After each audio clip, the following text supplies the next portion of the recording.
Gọọmenti Anambra Steeti Egbechiela Ogige achọpụtara na ndị mmadụ na-egwu akụchinyere nke dị n'ime ala n'ụzọ iwu akwadoghị ebe a kpọrọ 3-arm zone Ọka. Onye nta aka anyị bụ Joseph Egbechiela kọrọ na ndị na-egwu aja ebe ahụ nupụrụ isi wee na-egwu aja n'ala gọọmenti mapụtara ọ ga-eji wee rụọ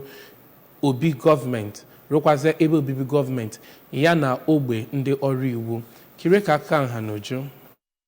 Oge ha gara njem ịkpụrụ ndị ahụ dara iwu ka ndị otu ahụ si na Ọka Capital Territory Development Authority bụ ACTDA ka otu nwoke akpọrọ Maazị Onyebuchinwosu bụkwazi onye akọwara na ọ bụ onye isi ndị ahụ na-ega ekpo aja na-anataghị ikike bụ onye ha nọrọ n'oge ahụ wee kwuo na a na-achọ ya achọ maka iji kwụsị ya bụ izu ori ikpo aja n'agbanyeghị aka ntị adọgoro ya ugboro ole na ole. Onye Managing Director nke Ọka Capital Territory Development Authority bụ Maazị Osi Ọnụko bụ onye duru ndị jere njem ịkpụrụ ndị ahụ kọwara na ihe ahụ ha na-eme adịghị mma ma ọlị ma bụrụkwa ihe na-eche aka mgbanyere gburugburu. Ọ kọwara n'agbanyeghị ọtụtụ ihe ndị ọzọ ha na-emebi na obodo ndị gụnyere ime ka akụrụngwa latrik bụrụ nke nwere ike imebi oge ọbụla n'ihi ya bụ mkpamkpa ha na-akpa n'ikpo aja. Kọwakwa na ọ bụrụ na akwụsịghị ikpo aja ahụ